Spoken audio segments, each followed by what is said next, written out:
जमाई को क्या कहते हैं? जमाई को शंकर का रूप माना जाता है। किसका? शंकर भगवान का रूप होता है और बेटी पार्वती का रूप होती है। साल दो साल में जमाई आनो चाहिए घरे, मतलब ज्यादा दिन महीना दो महीना में तो अच्छी बात है, पर अगर एक वर्ष से ज्यादा हो जाए तो जमाई को बुलाना चाहिए, जमेरा पग पड़ना चाहिए। ये बहुत शुभ माना गया है कि नहीं? नवा नवा जज जने टीको काढ़े ने बुपाजी बन जाए तो अब बुपाजी आवे जावे न जावे तो ऐसा नहीं है। जमाई शिव का रूप माना जाता है, ये शास्त्र कह रहा है, राम कथा भी कहती है, पुराण भी कहती है। तो यहाँ गोस्वामी जी ने सोचा कि क्या करूं, अगर जाऊंगा तो ये लोग महाराज ससुराल वाले को सम्मान देंगे, हाव भाव पूछेंगे, बात करनी पड़ेगी, बहुत समय चला जाएगा और फिर बाद में बात होगी, तो सीधे मैं श्रीमती के कक्ष में जाऊं। अब श्रीमती के कक्ष में जाऊं तो पीछे से गए, अब पीछे महाराज देखा अटारी है, अटारी पर एक रस्सी लटक रही है। रस्सी नहीं थी, क्या था? नाग। और संतजन कहते हैं कि जब उस नाग को देखा तो इनको तो रस्सी दिखाई दे रही है। अब रस्सी समझकर उस नाग को महाराज जकड़ लिया, हाथों में चढ़ने लगे। अच्छा एक बात बताओ, नाग का स्वभाव क्या होता है? नाग का स्वभाव होता है अगर कोई उसको स्पर्श करे तो पलटकर डंक लगाएगा, काट लेगा। और ये नाग भी पक्का, इसको पता है कि इनको आज यहाँ अटारी पर चढ़ा देंगे तो ये ऐसी राम कथा की रचना करेंगे कि लोगों को सरलता से बैकुंठ तक चढ़ाई करवा देंगे। अगर आज नहीं चढ़ेंगे तो इनको अच्छे वचन सुनने को नहीं मिलेंगे। उस नाग को रस्सी समझकर चढ़ गए।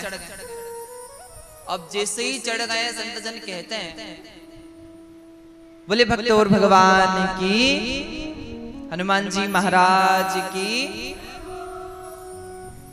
मध्य रात्रि के समय भयंकर बारिश, बिजली कड़क रही है, तूफान हवाएं आंधियां चल रही है, और उस बीच में तुलसीदास जी महाराज ने अपनी श्रीमती को जगाया। नाम था रत्नावली। क्या नाम है? अभी अचंभित हो गई, मैंने देखा कि जने आप इतनी रात को इतनी आंधी में, बारिश हो रही, यमुना जी में खूब जल है, कैसे आए आप? और यहाँ सीधे मेरे कक्ष में कैसे आए? तुलसीदास जी कह रहे अच्छा, सारी व्यवस्था तो तूने ही की थी मेरे लिए। क्या व्यवस्था की थी? बोले वहां नदी किनारे, यमुना जी के किनारे लकड़ी का ठूठ तूने ही रखवाया, और अटारी में पीछे रस्सी भी तो तूने ही बंधवाई है। तो श्रीमती ने कहा ना तो मैंने लकड़ी का ठूठ रखवाया है और ना ही मैंने रस्सी बांधी।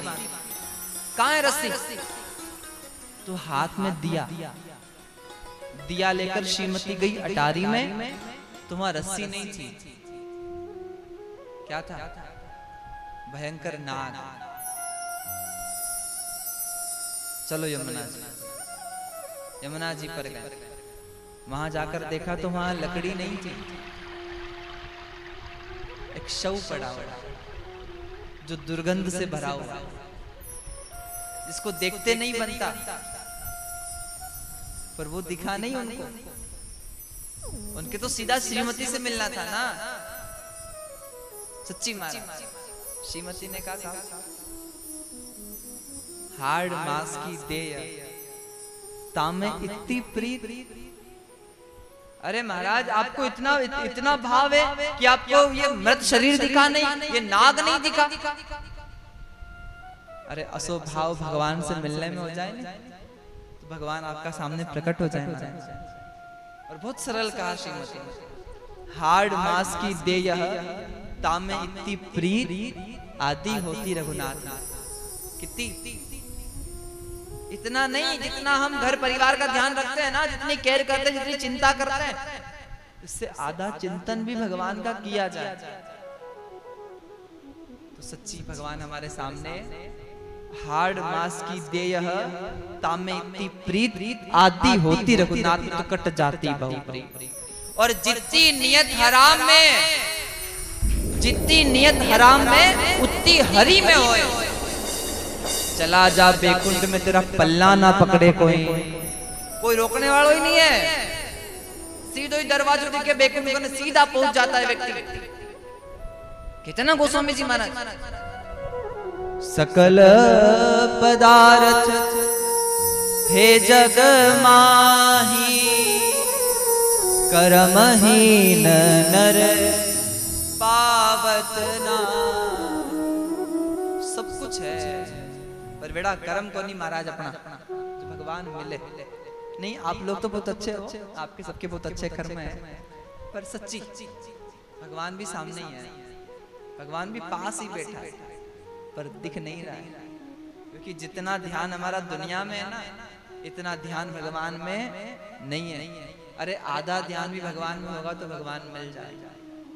और कितना सही कहा श्रीमती, हाड़ मास की दे तामे इत्ते प्राण। महाराज भगवान मिले लगा। और आज गोस्वामी श्री तुलसीदास जी महाराज को श्रीमती में समर्थ गुरु नजर आ गए महाराज। किसको देखा? या पत्नी को नहीं, ये मेरी श्रीमती नहीं है, गुरु जी हमारी आंख खोल दी महाराज, हमारा मन का चक्षु खोल दिया, पैर पड़ लिए और घर परिवार छोड़ दिया, चले गए काशी। बोलो विश्वनाथ महादेव की। इतनी एक ही इच्छा मन में कि भगवान मिले, और बस करना कुछ भी नहीं है हमें। जो ध्यान हमारा दुनिया में लगा है वो ध्यान हटाकर हमें भगवान में लगाना है, तो भगवान मिल जाएंगे। अब समय बीता, संयोग लगाइए, पहला गुरु तुलसीदास जी की श्रीमती गोस्वामी जी की पहली गुरु है हमारे। जो श्रीमती है जिसने भगवान जो और जो भगवान की ओर भेजता है वही गुरु माना जाता है। कहता ना लंका में भगवान हनुमान जी खड़े, 10 सिर 20 आंखें जिसकी उसके सामने। किसके सामने खड़े? जिसके 10 सिर हैं, 20 आंखें हैं देखने के लिए, और उसको हनुमान जी जो स्वयं शिव है, कौन है? स्वयं शंकर है। वो कह रहे हैं कि भैया रावण जाके डर अति काल डराई, जो सुर असुर चराचर खाई, तासु बैरू कबहू नहीं कीजे, मोरे कहे जान की दीजे। प्रणत पाल रघुवंश मणि करुणा सिंधु खरारी, जो शरण गई राखेऊ तो अपराध बिसारी। मैं हनुमान तुझे वचन देता हूँ, भगवान श्री राम जी की शरण में चल, तेरा राज्य हमेशा रहेगा।